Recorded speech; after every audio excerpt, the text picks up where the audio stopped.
After visiting the Architectural and Ethnographic Museum of Taltsy, in the description you will find a link to a video dedicated to this very atmospheric museum, we continued our journey along the old Baykal Road to the Great Lake Baikal. Какая красота!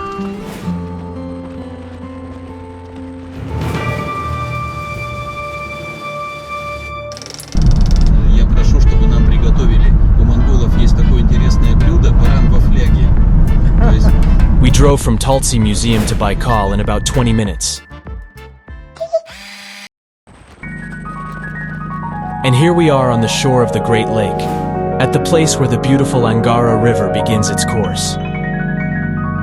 The Angara is the only river that rises in Lake Baikal. The river carries its water almost 2,000 kilometers to replenish the mighty Yenisei River at the end of its journey.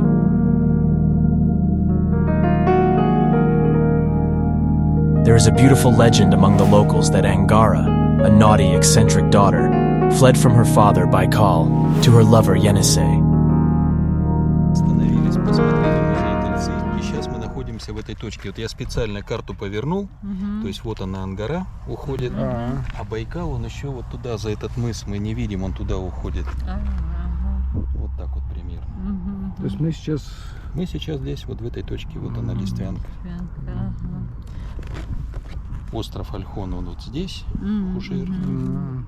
Вообще здорово, какой тут еще. 636 километров. 636 километров. And here, at the source of the Angara, there is one of the most important sacred places of Baykal, the Shaman Stone. The Shaman Stone is a surface promontory of the Angara Sill. It is 170 meters high, but only 1.5 meters protrude from the surface. In the past, the protruding part was much larger, which can be clearly seen in this old photograph.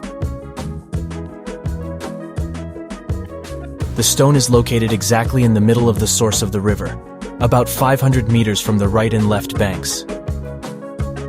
The water around the Shaman Stone never freezes because of the high velocity of the current. The Buryats greatly revere the Shaman Stone and consider it to be the abode of the Great White Spirit, Yenisei. In the past, particularly important shamanic rituals were held here. Sacrifices to the Great Spirit. Here the inhabitants of the Angara region made oaths that could not be broken, as the spirits would punish them with inevitable death.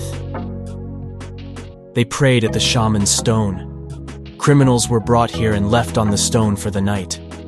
And if the criminal was not carried away by the water and did not die on the icy breath of Lake Baikal, he was considered justified and released. Lake Baikal is a unique natural entity of planetary scale. First, its size is impressive. It is the largest lake on the Eurasian continent, about 32,000 square kilometers, the size of Belgium or the Netherlands. And it is the deepest freshwater lake on Earth, with a maximum depth of nearly 1,700 meters. Thirdly, the water of the lake is unique in its purity and transparency. It contains a lot of oxygen and hardly any mineral and organic impurities.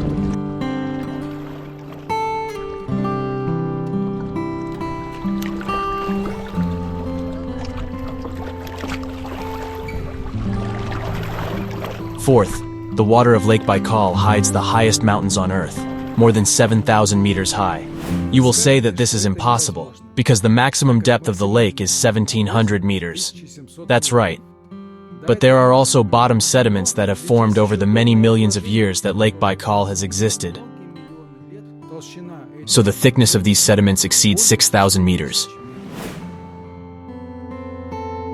The flora and fauna of Lake Baikal is also unique.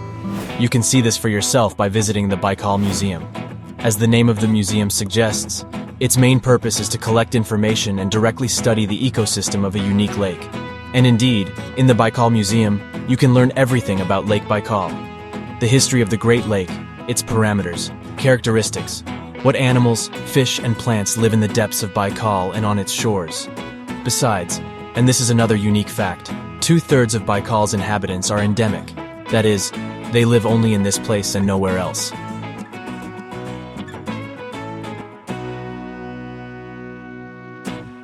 And what is also very interesting, you can watch the life on the bottom of Lake Baikal on video monitors in real time, thanks to the webcams installed at different depths of the lake.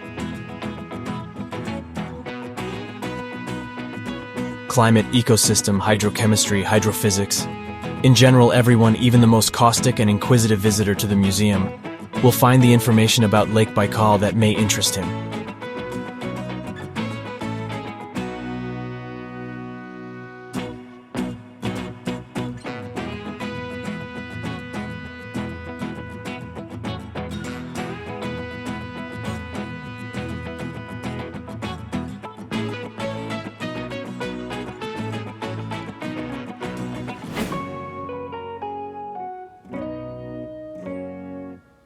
We continue to drive along Lake Baikal, and at the same time on the only road of the vacation village, Listvyanka, which stretches 5 kilometers along the Great Lake. Listvyanka was mentioned for the first time in July 1726 in the diary of the Russian embassy on the way to China. Here is the entry. Then, near the left bank of the Angara, passing the winter hut of the Posolsky monastery, built on the left bank, and there is a chapel, and the buildings are only 2 huts. A little further, 6 kilometers, there is a landing from the weather, called Listvenichnaya. Yes, until 1934 the village was called Listvenichnaya, because it was located right next to Cape Listvenichny. But the old name, which could not prevail against the simpler pronunciation that had become popular, fell into oblivion. And since 1934, the village has been officially called Listvyanka. «Звезда пленительного счастья» фильм, ну это правда 70-х годов Владимира Мотыля. Вот там есть сцена венчания, ну там Костолевский играет и Ева Шигульска, но это Декабрей Станенков и Полина Гебель. Вот снимался этот фильм здесь, венчание. Until 1950, there were 2 parallel streets in Listvyanka.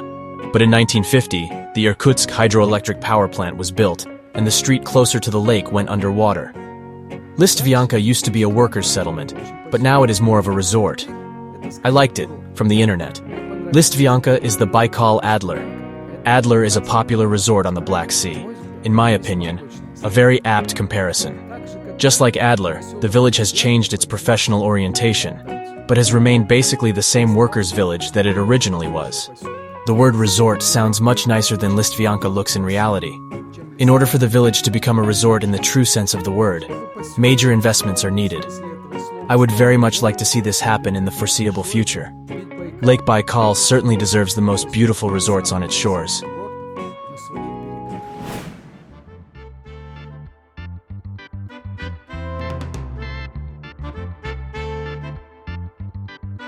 In the next video, we will visit the local fish market, take a ride on a glass-bottom boat, take beautiful photos on the Taltsy Stone, and especially brave of us will ride the zip line.